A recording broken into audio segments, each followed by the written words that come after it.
आता मी वरती आलो गडावरती आणि इथून पाठीमागं आपल्याला दिसतो तो टकमक टोक दरबार आहे. त्या दरबारात 6,000 लोक पूर्वी त्या काळी बसायचे बघा. राजाला जर का कोणी बाहेरून भेटायला आलो तर ते दिवाण खास मधून भेटायचं. आम म्हणजे सर्वसामान्य जनता. खाली पडलेले जे वाड्यात बघा, या वाड्याना अष्टप्रधान मंत्रिमंडळ कार्यालय म्हणतात. त्याला पूर्वीचं पार्लमेंट.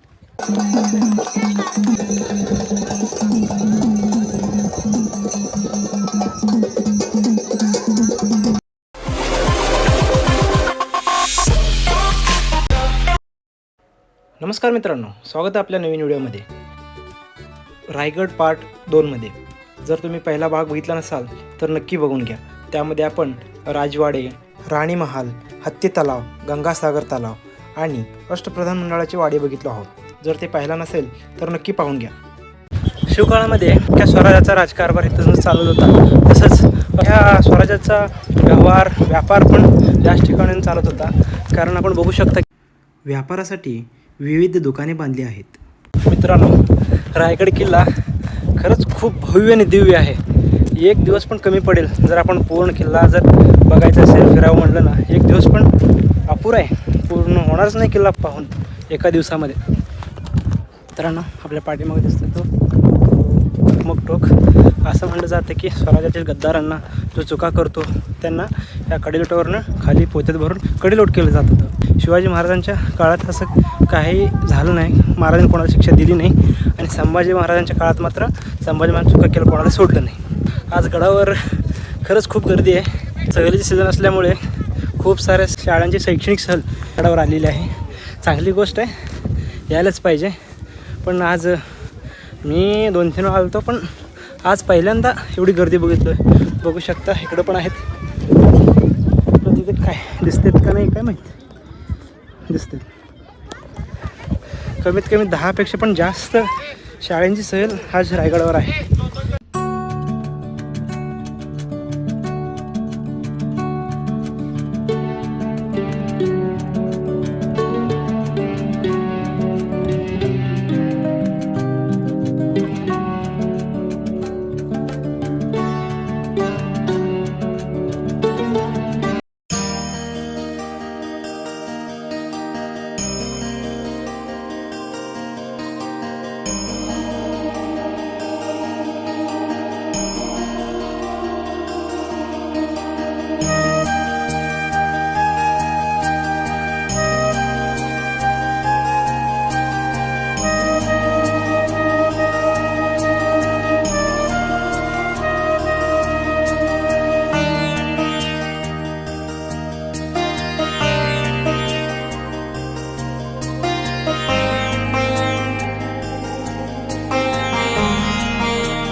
भवानी कड्याकडे. मित्रांनो, ज्यावेळेस हा रायगड किल्ला पूर्णपणे बांधून झाला, तुम्हाला सगळ्यांना माहितीच असेल, ह्या रायगड किल्ल्याची बांधणी हिरोजी इंदलकर यांनी केलं. ज्यावेळेस रायगड बांधायचं काम चालू होतं त्यावेळेस रक्कम जो आहे कमी पडल्याने हिरोजी इंदलकरांनी स्वतःचा घर वाडा घाण ठेवून कर्ज काढून रायगडची बांधणी केली. मग हे महाराजांच्या कानावर पडल्यावर त्यांना बोलवून घेऊन विचारणी केलं की हिरोजी इंदलकर, संकोच करू नका, जे पाहिजे ते मागा, काय पाहिजे तुम्हाला, रक्कम, सोने नाणे, काय पाहिजे ते निसंकोच मागून घ्या. पण त्या गोष्टीवर हिरोजी इंदलकर म्हणतात की राजे, मला सोनं नाणं काहीसुद्धा नको, माझं भाग्य एवढं की माझ्या हातून रायगडची बांधणी झाली, ज्या ठिकाणी माझा देव राहणार आहे तो मंदिर मी बांधतो आहे, ह्यापेक्षा जास्त भाग्यशाली काय आहे. मग महाराज म्हणले, तरी पण हिरोजी इंदलकर तुम्ही मागा तुम्हाला जे पाहिजे ते. त्या गोष्टीवर हिरोजी इंदलकर म्हणतात की महाराज, मला एक दगड लावायची आहे, पाटी लावायची आहे. महाराज म्हणले, ठीक आहे, लावू शकता, कुठं लावायचं. ते म्हणले की मी जगदीश्वराच्या पायरीवर लावणार आहे, ज्या ठिकाणी तुम्ही दररोज जगदीश्वराच्या दर्शनाला जाता त्यावेळेस तुमचं पाऊल त्या दगडावर पडलं पाहिजे. मग त्यावेळेस त्यांनी म्हणले की काय लिहिणार आहात. मग हिरोजी इंदलकर यांचं जो वाक्य होतं ते मनाला भिडणार होतं. ते वाक्य होतं असं, शेवेचे ठाई तत्पर हिरोजी इंदलकर. मित्र, मी त्या भवानी कड्याकडे आलो आहे. मला तो दरवाजा बघायचा, जो वाघ दरवाजा आहे, ज्या ठिकाणून राजाराम महाराज खाली उतरले, तो दरवाजा बघायचा आहे. पण मला नेमकं आहे कुठं हे कळतसुद्धा नाही. शोधतोय, खूप उशीर झाला की नेमकं तो दरवाजा आहे कुठं. मी आता ह्या सध्या या ठिकाणी आहे, ज्या ठिकाणी वाड्यांचे नवीन अवशेष आपल्याला सापडले आहेत. मला तिकडं दारुगोळ्याचे फोटो वगैरे दिसतं, पण नेमकं तो दरवाजा आहे कुठं, वाघ दरवाजा, समजत नाही राव. या ठिकाणी आलो आहे मी, जो शेवटचा टोक आहे का, या ठिकाणावर मला तोरणाचा वरचा भाग दिसतो आहे, राजगडचा पण थोडासा भाग दिसतो आहे, लिंगण तर दिसतोय. धुकं खूप आहे, कॅमेरामध्ये दिसत नाही. मी 2 वेळा बघितलो पण नाही दिसत कॅमेरामध्ये, पण माझ्या डोळ्यात तर स्पष्टपणे दिसतो आहे जो तोरणाचा वरचा भाग आहे. आणि इकडचा राजगडचा बालेकिल्ला थोडासा दिसतो आहे. हा लिंगाणा थोडा आडवा होतो आहे, त्यामुळे आपल्याला नीट दिसणार नाही आहे. रायलिंग पट्टर नाही दिसत आहे आपल्याला, पण लिंगाणात तर क्लिअर दिसतो आहे, नाही दिसणार आपल्याला. मी आता पूर्व भागामध्ये आलो आहे आणि ते एक आपल्याला तळं दिसतं आहे, तळंच आहे ते. आणि त्यामध्ये पाणी पण इतकं शुभ्र दिसतं ना, स्वच्छ दिसतं. आणि ही पाईपलाईन जाते, मला वाटतं की शक्यतो गडावर पिण्यासाठी हाच पाण्याचा वापर केला जात असेल, कारण पाणी खरंच खूप स्वच्छ आहे. पाईपलाईन पण गेली आहे, कारण तिथं गंगासागर तलावामध्ये पण पाणी आहेच. तिथं थोडंसं हिरवळ पाणी असल्यामुळे मला नाही वाटत की ते पाणी पित असतील, पण हे पाणी मात्र एकदम स्वच्छ आणि क्लिअर आहे.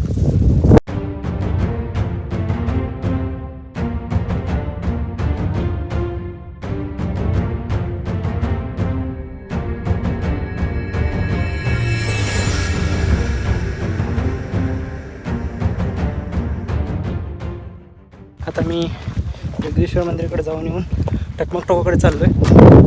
टकमक टोकाकडे जाताना आपल्याला काहीच वाड्यांचे अवशेष पाहायला मिळतात.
आता आपण आलो टकमक टोकाकडे.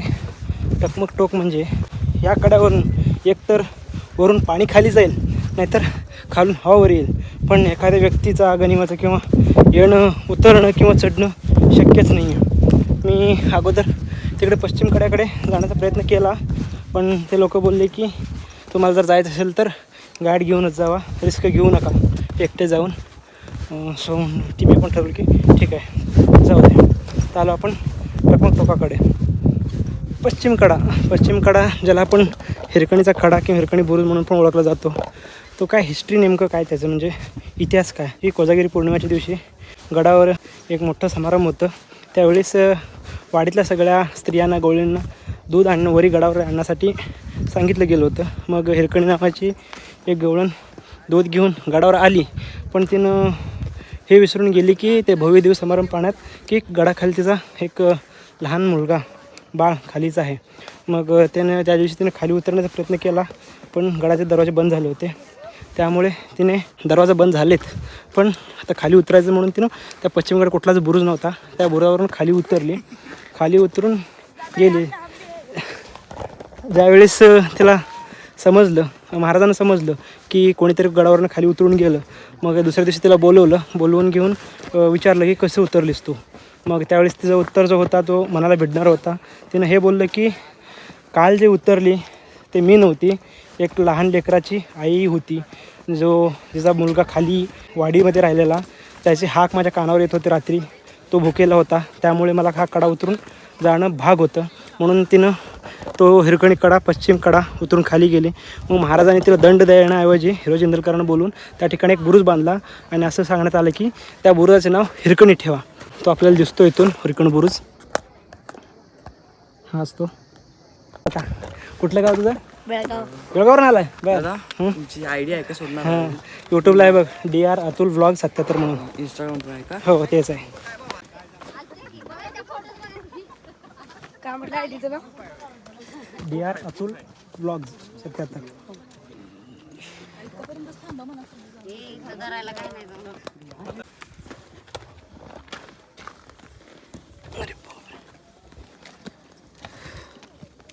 या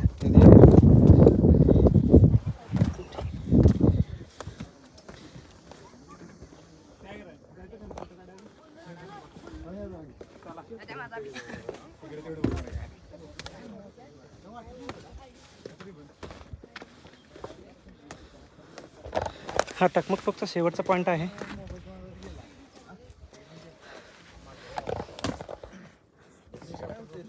आता मी आहे टकमक टोकावर. नेमकं म्हणजे काय, स्वराज्यामध्ये गद्दारी फितुरी तर होतच होती.